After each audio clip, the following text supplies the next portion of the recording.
La sintesi FM. Era da un po' che ne volevo parlare, perché molti la trovano complicata, incomprensibile, e quindi la evitano o si limitano a usare i preset. Ed è un peccato, io trovo che sia una tecnica affascinante, a parte il fatto che riprende le sonorità del Dixie 7, quindi gli anni 80 in particolare.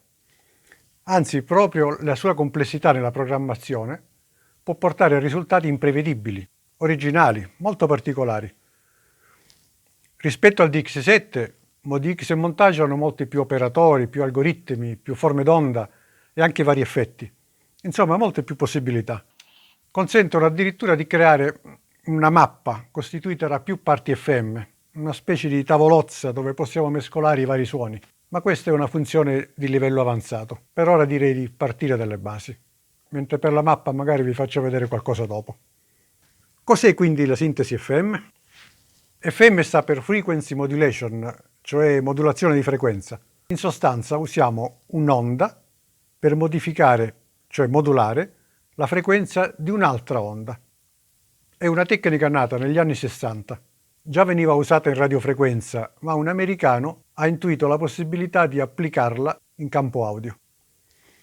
Purtroppo nessun produttore americano ci ha creduto e quindi dopo qualche tempo ha contattato la giapponese Yamaha e col passare degli anni lo sviluppo ha portato al primo sintetizzatore digitale FM, programmabile, economicamente accessibile, il DX7. Mi rendo conto che la FM sia un concetto complicato, quindi spiegherò giusto l'essenziale per capire come funziona. Prendiamo ad esempio un oscillatore che genera una sinusoide. È una forma d'onda molto semplice. Se io però aggiungo un secondo oscillatore che va a modificare leggermente la frequenza del primo, in base alla propria forma d'onda, ecco che la prima sinusoide si trasformerà in una forma d'onda diversa, più complessa. Più è alto il livello dell'onda modulante, maggiore sarà la variazione di frequenza dell'onda di base. La relazione tra le due frequenze e i loro livelli determina la forma dell'onda risultante, cioè quella che udiremo. Ora diamo qualche definizione. Nelle parti con sintesi AVM, cioè quella basata su suoni campionati, gli 8 oscillatori o generatori sono chiamati elementi, e questo già lo sapevamo, almeno spero. Nelle parti FM gli 8 generatori prendono il nome di operatori. Nel nostro esempio il primo operatore era portante e il secondo modulatore. Questi 8 operatori li possiamo disporre in diverse combinazioni che chiameremo algoritmi. È possibile scegliere fra 88 algoritmi, in cui gli 8 operatori possono essere portanti o modulatori, secondo la posizione occupata. Per ogni operatore possiamo scegliere frequenza, volume e altri parametri, ampliando enormemente lo scenario delle sonorità possibili. In ogni algoritmo è pure presente un collegamento feedback, che reimmette in circolo una certa quantità di segnale, quantità che ovviamente decidiamo noi, creando così ulteriori armoniche. E se ciò non vi dovesse bastare, oltre alla forma d'onda semplice, cioè la sinusoide, sono disponibili altre forme più complesse, per le quali possiamo pure variare alcune caratteristiche modificando uno o due parametri.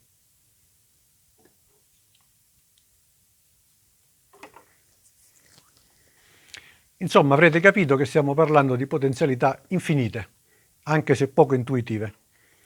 Direi quindi di cominciare a vedere da vicino quello che ho accennato finora.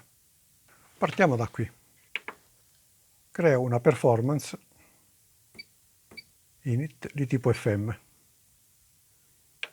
Vediamo la parte.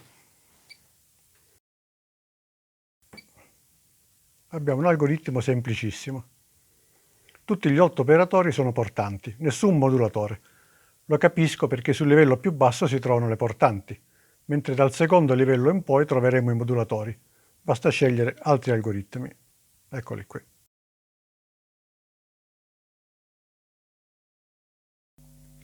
In questo caso sentiamo solo il primo operatore, perché è impostato così come init, perché è l'unico col volume al massimo. Per regolare i volumi degli operatori possiamo usare i faders, ovviamente impostati come element operator. Sul montaggio ce ne sono 8, quindi uno per ogni operatore, ed è molto più comodo. Su ModiX possiamo usare 4 per volta, da 1 a 4 o 5 a 8. Quindi, ora diamo un'occhiata ai menu. Abbiamo una sezione relativa ai parametri comuni a tutti gli operatori. La maggior parte sono uguali o simili a quelli di una parte AVM. Poi per ogni operatore ci sono 2 soli menu. Uno relativo alla frequenza o forma d'onda e l'altro relativo al livello. Ora alziamo il volume sul secondo operatore. È uguale. Anche questa è una portante. Impostiamo una frequenza doppia rispetto al primo operatore. Poi possiamo aggiungere il terzo con una frequenza tripla o quadrupla rispetto al primo. E possiamo giocare sulle frequenze e praticamente otteniamo tipici timbri di organo, molto elementare.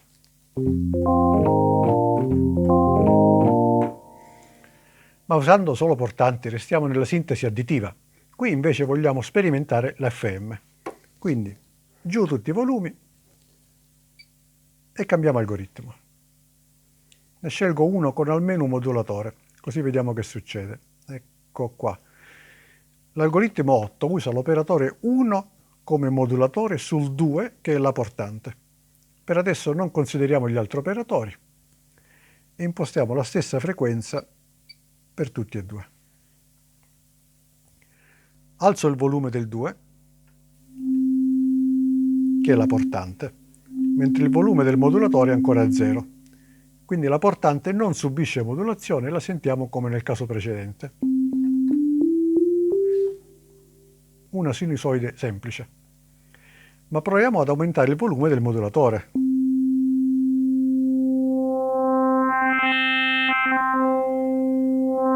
E tenete presente che i modulatori servono a modulare, ma non sono udibili. All'uscita audio vanno solo le portanti.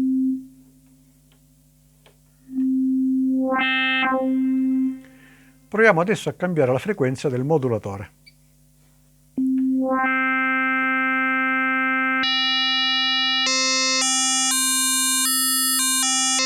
Oppure quello della portante.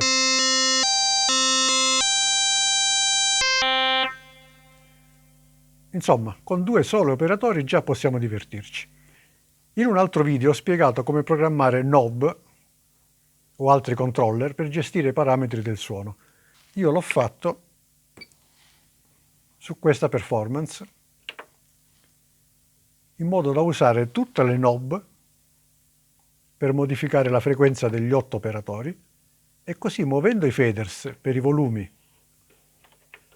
e knob per le frequenze posso sperimentare molto più facilmente, anche se con ModiX sono limitato a 4 operatori per volta.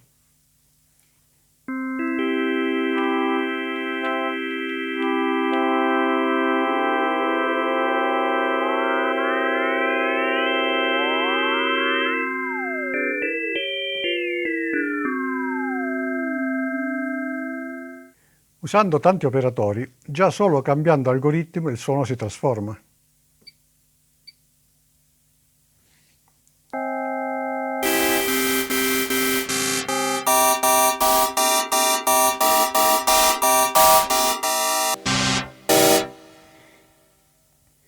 Possiamo anche aumentare il feedback.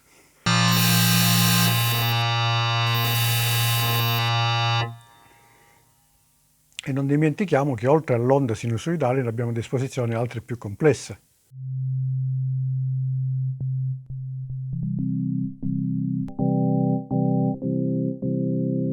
Non solo, per ogni operatore possiamo regolare la sensibilità al tocco, l'attenuazione su note basse o alte.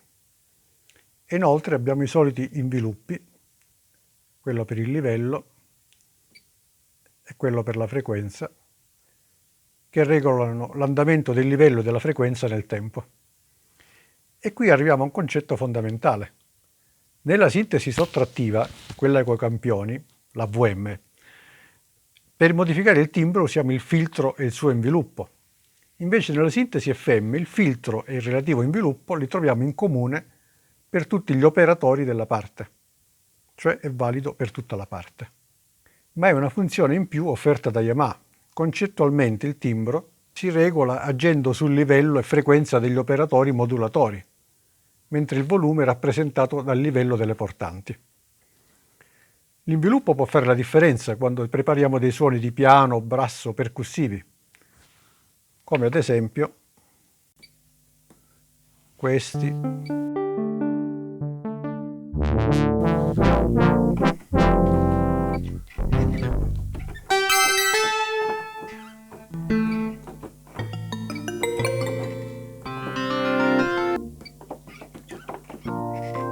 Derivati dal DX7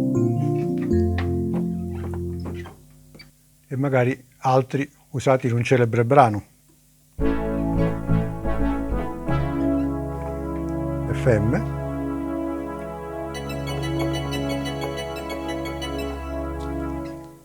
ambedue presi dal DX7.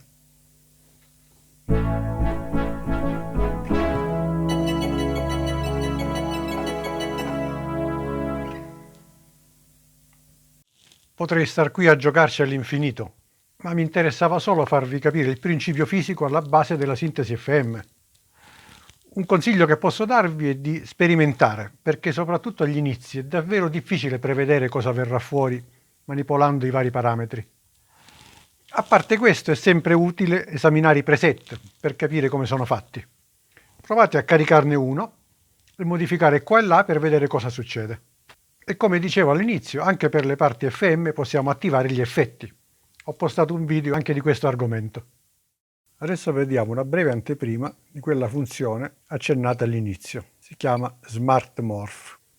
Preciso che è una funzione implementata col firmware 2.5 del ModiX e il 3.5 del Montage, quindi i modelli non aggiornati non la vedranno neanche nei menu. Come dicevo, è una mappa di fusione tra varie parti FM. Le sfumature colorate ci danno un'idea di questo missaggio a 2 dimensioni. Per questa funzione sono disponibili le parti da 9 a 16. Quindi abbiamo a disposizione un massimo di 8 parti, sempre FM, in cui possiamo sguazzare strisciando il dito.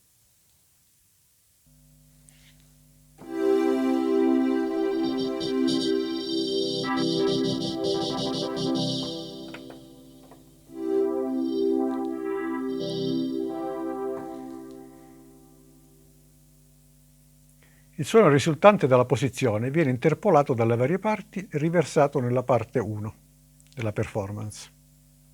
Andiamo a vedere. Eccole qua.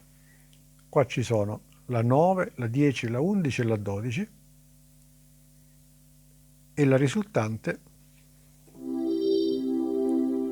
è riversata sulla 1.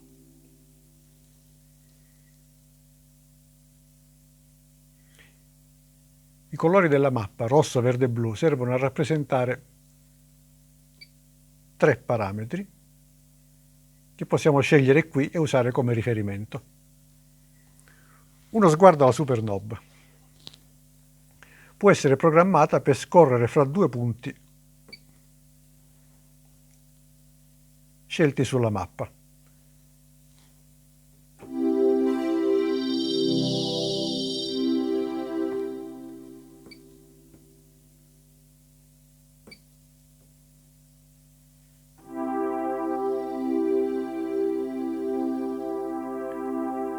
Se volessimo far muovere automaticamente la Supernob, è possibile programmare il Motion Sequencer.